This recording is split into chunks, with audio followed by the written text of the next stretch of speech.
Hi everybody, Penny here. Welcome to my kitchen. So today I'm going to show you how to make a blueberry duff. Now, I didn't grow up with duffs, which is basically some kind of steamed dessert. I'm going to use a peas pudding bag today, but some people have actual steamers that they put in the pot, in the water. But I'm going to do it the old-fashioned way with a peas pudding bag. Now, you might have heard of a figgy duff, which has raisins and all kinds of spices and so on and so forth in it. You can do a plain duff, which is just, your flour, your salt, your baking powder, your butter, and a bit of sugar, and Bob's your uncle. But Barry's family grew up with, or Barry grew up with his family making blueberry duffs. So that's what I'm going to show you today. Now, they normally did it with Jig's Dinner. And if you saw my Jig's Dinner video, you would know that I forgot the duff. I apologize again. But today I'm going to show it to you. And I think it's good timing because you don't have to have a Jig's Dinner on in order to make a duff. And it's great for camping because you won't have an oven, unless you have a camper, of course. But if you're old-fashioned camping and you want some dessert, this is a great way to do it. Now, this is a peas pudding bag, and most of them come with a little string at the end. But I'm going to pull that tight, but I'm also going to get just some kitchen twine and tie it really, really tight because you don't want actual water getting in and you don't want any of the batter getting out. If that happens, it's not going to be any good. But if you don't have a peas pudding bag, get yourself a tea towel. Not a fuzzy one, not a good one because it's going to stain with the blueberries, but just a smooth, well-used paper towel, tea towel, and then you would put your batter in the middle, and then you would just fold it up around and tie it up really, really tight, and do the same thing. Put it in the bag. So if you don't have a peas pudding bag, not to worry. You can easily use a tea towel. So we are going to start. Now, this is my recipe. There's all kinds of duff recipes out there. And I have it written on a little piece of paper that lives in the drawer with my peas pudding bags, my split peas, and my savory. So Barry's already taken a picture of the front and the back. And if you can read my handwriting, it'll be at the end of the video. But this is my recipe for blueberry duff. Okay, so what we have here is 1.5 cups, just ordinary everyday all-purpose flour. We're going to be adding a 1/2 teaspoon of salt. And I've already got a pot of water back here, boiling, ready for the duff. And then we're going to add 2 teaspoons of baking powder. We're going to whisk that together so it's thoroughly combined. 1.5 cups of flour, 1/2 teaspoon salt, and 2 teaspoons of baking powder. Okay, so that's our dry ingredients. Now I'm going to go to the blueberries.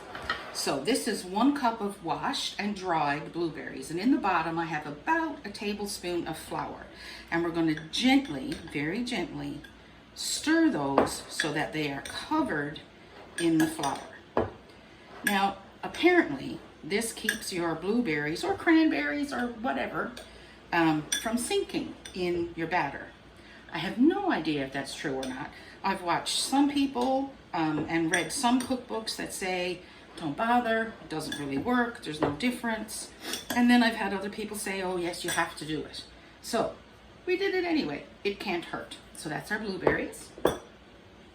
Now we have a 1/4 cup of butter, and we need 3/4 of a cup of sugar. So this is a 1/2 cup. So we're going to do a 1/2 cup, and then we're going to do about half of that 1/2 cup, which of course is a 1/4 cup. There we go. And we're going to add 1 lightly beaten egg. There we go. Put that over there. I'm going to take our whisk. And I did soften the butter in the microwave, just because it makes it a little bit easier. You don't want it completely melted, but good and soft, it's a good idea. Okay, now we also have a 1/2 cup of milk.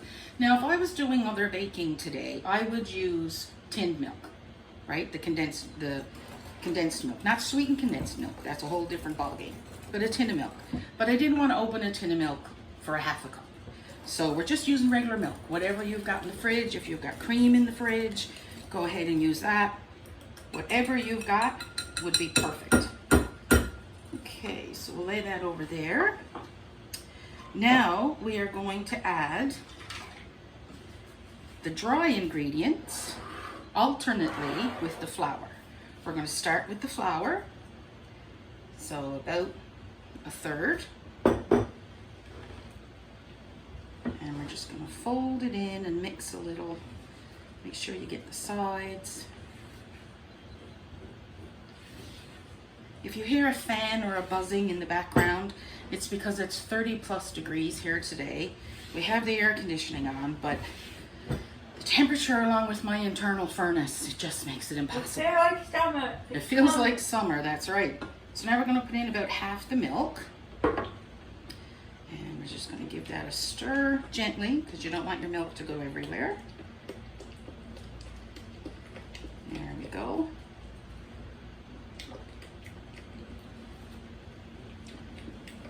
There we go. And then we're going to add about another third of the flour, or about half of what's left in the bowl. Fold that in, stir a little bit, make sure you get the sides. Now, if you have a favorite raisin bun, tea biscuit, tea bun recipe, you could use that too. They boil up really nice as a duff. Okay, so that's incorporated. We'll add the last of the little bit of milk. And again, we'll just get that in there. I like using a spatula to mix things because I can get the sides of the bowls and so on. A spoon makes that harder to do. I just find it a bit easier. Okay, so now we're going to put in the last of the flour and we're going to add our blueberries. And that little tablespoon of flour is not going to do any harm. Okay, now we really have to fold. We can't really stir this one because if you stir this time with the blueberries in there, you're going to squat your blueberries and they're not going to look pretty. Your batter's going to turn blue. You don't want that. So you really want to just fold. And when you're folding, you go around the sides and over in the middle. Through the middle and over. Around the side, go through the middle, turn your bowl. So you're not stirring. You're just folding it until it comes together in a nice, cohesive batter. And that's it. That's really it.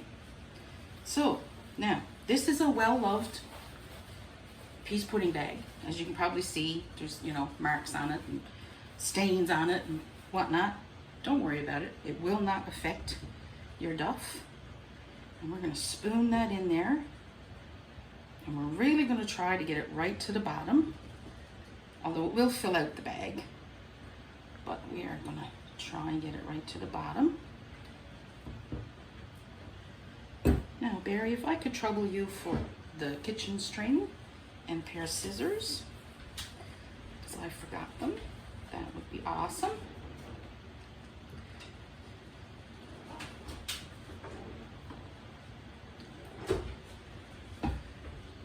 Now, if you want something not so sweet, you could easily half up that sugar.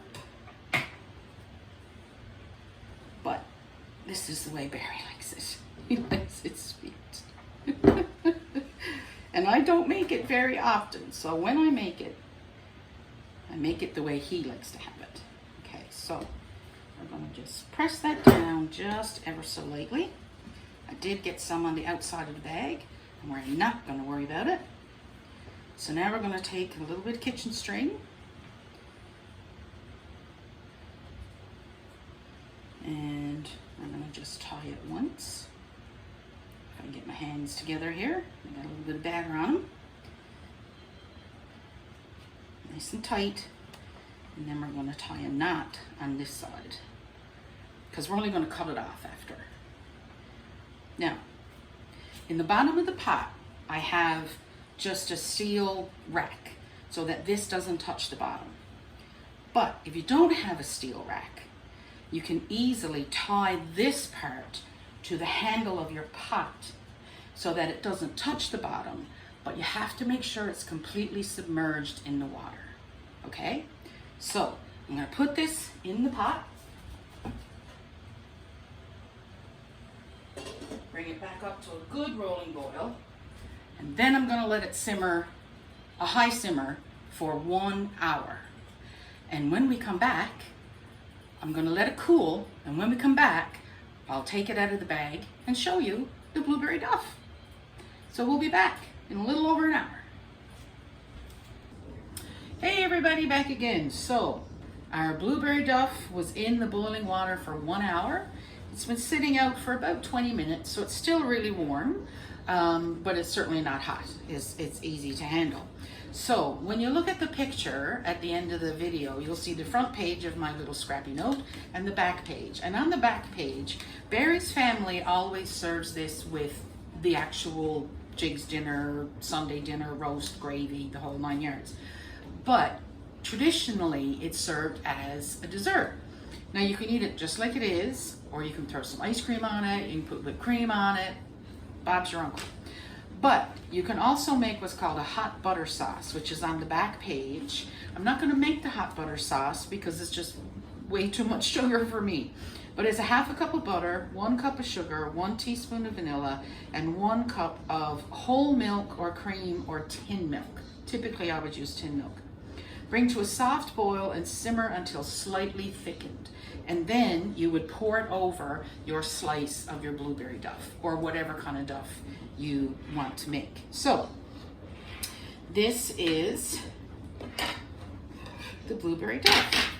And we are going to just cut the string. Try not to cut the bag, or myself, for that matter. There we go. There's the string. We're gonna open it up. And it will be doughy. It's not going to be like a cake. And I'm hoping I'm gonna be able to peel this open. But I'm not 100% sure. Sometimes I lose my patience and I just cut the bag and go buy a new one. However, Barry is the patient one. More so than me when it comes to this kind of stuff. All right, we're getting there though. We're getting there. Be patient. Be patient. There we go. There's a piece. Thank you, Barry. Look at all those blueberries. Now she's getting hot in the middle. If you're using a tea towel, this will be much easier because all you have to do is unfold it.